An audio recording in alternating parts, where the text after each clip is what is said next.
The intergalactic arena fell silent as Dravenix descended from the upper platforms, his obsidian scales catching the harsh fluorescent lights of the Coalition military base.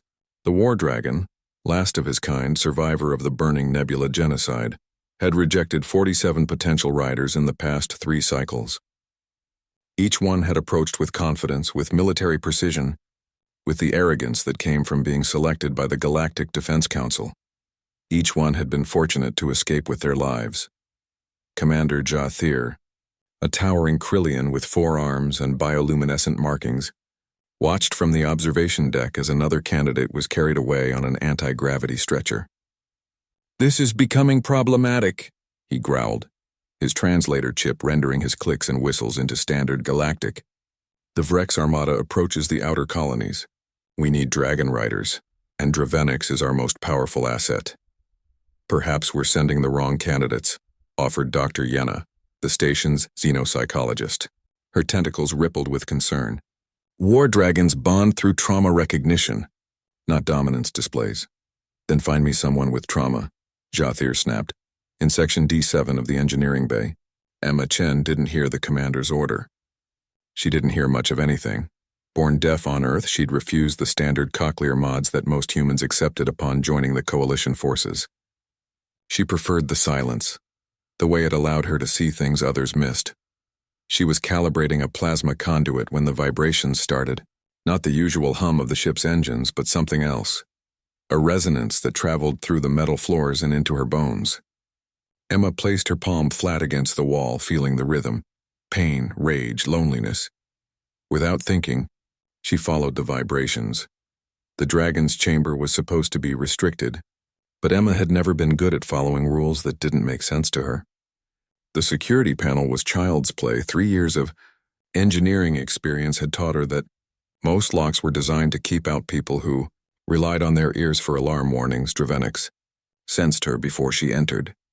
His massive head swung toward the entrance, smoke curling from his nostrils, prepared to unleash the same fury that had sent Captain Rodan fleeing with second-degree burns. But Emma didn't approach like the others. She sat down, 20 feet from the dragon, and simply watched.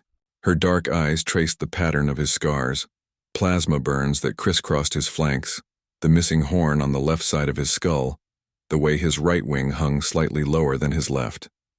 Each mark told a story of survival, of battles fought alone, of a species murdered while the galaxy watched. An hour passed, then 2. Dravenix's rage slowly cooled to curiosity. This human didn't demand, didn't posture, didn't speak empty words about honor and duty.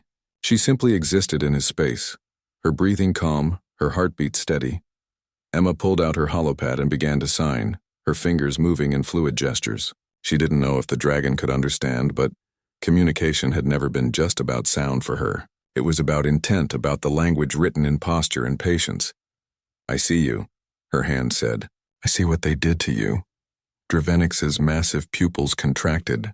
In his long life, he had learned 17 languages, could understand the speech of 43 species. But he had never seen this silent language of hands and expression. It reminded him of how his own kind had communicated in the nesting caves, before the Vrex had turned those caves into crematoriums. Slowly, the dragon lowered his head. Emma stood, her movements deliberate and clear. She approached, one hand extended. Not to dominate, not to claim, but to acknowledge. When her fingers touched the largest scar on his snout, a plasma burn that had nearly killed him on Proxima Station, she felt the tremor that ran through his massive frame. She began to sign with her free hand, and somehow Dravenix understood. "They left scars on you they couldn't see." "Me too, different kind, same pain." The dragon's eyes, ancient and infinite, met hers. In that moment, 2 survivors of different worlds recognized each other. Emma's deafness had made her invisible in so many ways, underestimated and overlooked. Dravenix's trauma had made him untouchable, feared and isolated. Neither of them had asked for what made them different. Neither had let it destroy them. When the security team finally burst through the doors, weapons raised, they froze at the sight before them. Emma Chen sitting between Dravenix's front talons, her head resting against his scaled chest, feeling the vibrations of his breathing. The war dragon's wings were folded protectively around her, and for the first time since arriving at the base, his eyes were closed in something resembling peace. "Stand down," Commander Jathir's voice echoed through the chamber. He had never seen anything like this. "Dr. Chen, can you hear me?" Emma felt the vibrations of his shouting through the floor. She looked up at Dravenix, and the dragon rumbled, a sound that traveled through both of them. She smiled and signed, "Should we show them?" The dragon's answering rumble was unmistakable. Agreement. What happened next would become legend across the coalition.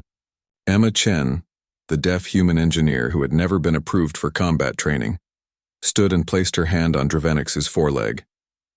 The dragon lowered his wing and she climbed onto his back with practiced ease, as if they'd done this 1,000 times before. When Dravenix launched into the air, his roar shook the entire base. But Emma didn't need to hear it. She felt it in every cell of her body. The joy, the freedom, the fierce determination of a creature who had finally found what he'd been searching for. Not a rider, but a partner.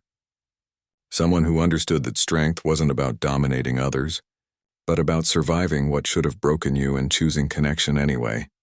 3 weeks later, when the Vrex Armada reached Coalition space, they encountered something they hadn't anticipated. A war dragon who fought with unprecedented ferocity, guided by a human who communicated with him in silence, who felt his movements before he made them, who understood his pain because she carried her own.